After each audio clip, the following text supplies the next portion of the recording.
to Mimi's Kitchen. Well, y'all, today I got up and I thought we were going to have a sunshiny day. I don't know, I didn't see the weather report, I guess. But anyway, it's been rainy and really kind of chilly out there today. But you know what, we're going to make the best of it. So we're going to have our sunshine inside today. Y'all, we are going to be making a super easy dessert today. And it will be wonderful to have on your Easter buffet. And it's something you can prepare the day ahead, which really is a time saver for you. But yet it is so delicious. So I'm going to show you what we're going to need before we start making it. Now this is called a brownie chocolate trifle. And boy, is it good. I've already made it one time as a test run. All right. Now, the first thing you have to have are brownies, of course. And you can make your brownies if you like. That's no problem. You would make this in a 9 by 13 pan.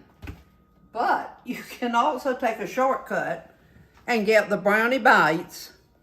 And they have them at Sam's and most of your grocery stores in the department with all the cookies and all that.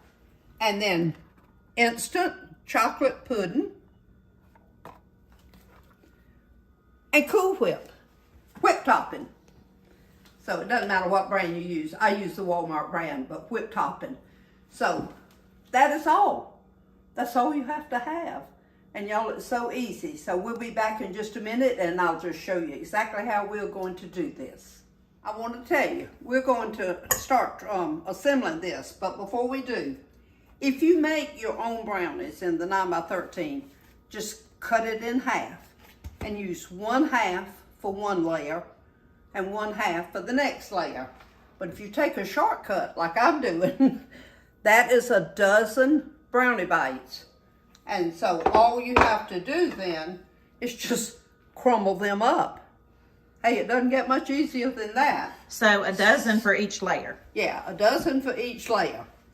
All right, the first thing we're going to do now is to put these brownie bites in our trifle bowl.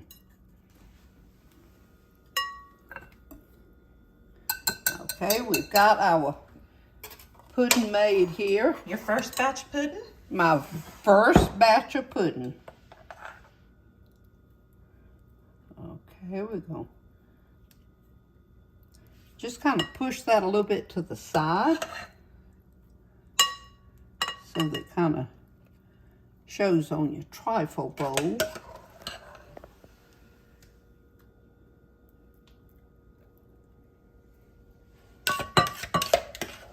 Okay.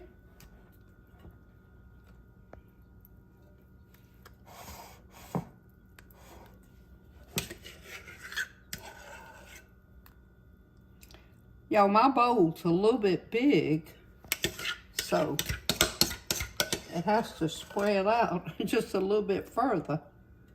Okay. Okay, so now that's our first layer of chocolate pudding. Okay. Okay, our third layer is going to be whipped topping. So we just take that, kind of push it out to the side. Just make your layer all the way around. Y'all, this is going to be so good. And all your chocolate lovers are going to kiss you for making this. Oh, y'all, it's so good. And I think the wonderful thing is that you can do it the day ahead, because it really is better if you let it sit overnight, because everything kind of gets acquainted with one another. All right, that is our first layer now. So we have our brownies, our chocolate pudding, and then that is our whipped topping.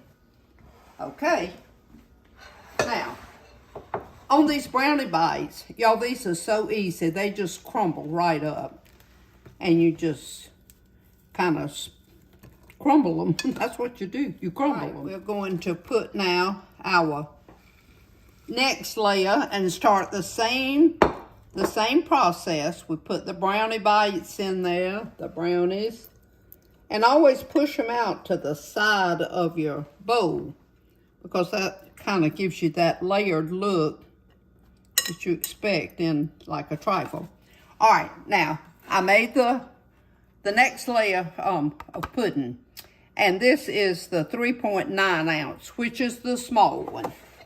So I knew you would want to know that, and I made it right by the box. It calls for 2 cups of milk, and that's exactly what we put in it. KK helped me with that. My non-cooker. I can stir. But she can stir really good. So we just made that that pudding with a whisk, y'all. We didn't have to even hook up the mixer to do it. So this is super easy, isn't it, KK? Yes. And I it's think so good. KK can make this one. Oh, I will have to tell y'all something funny. You know, we talk about following directions on the box. Well, Kayleen and Katrina were making a cake one time. And they had not made a cake before, but they decided they would try themselves to do one. So they got the cake mix out, and they were getting ready to make it. And Katrina started reading the directions on the side, and it said it would make 2 9-inch layers. And Katrina looked at KK and she said, "Wow, do you know how high this cake is going to be?" Oh, y'all. That's a true story. I know that is a true story. We were wondering if we had a pan that deep. Oh, Lordy. All right. And this next layer here, I had forgotten about that story till all of a sudden when I said about the rest of following the instructions on the box. Oh, Lordy. They have learned better since, so I will tell you that. They cook a little bit. As long as it's not too complicated. All right. Woo-wee. Okay, look at that. Y'all, this is super easy. And everybody's going to think, wow, I can't believe you made that. Went to all that trouble. So let them think you went to a lot of trouble. All right, just take your spoon and do like that. Oh, y'all, look how pretty that makes it. Kind of like a little peak on there. Okay. All right. Ah. Y'all, this is the dessert now you can get real creative with. Just use your imagination. You can use different kinds of pudding in it. There's several that would be complimentary. You can even crush up a candy bar and put in between the layers. The lady that gave me this recipe is really called for Heath bars. But y'all, my family can't have Heath bars now. Y'all been watching me long enough, you know we got nut allergies in this family. And so I got some of these little mini chocolate chips. And I got the kind that are non-allergenic.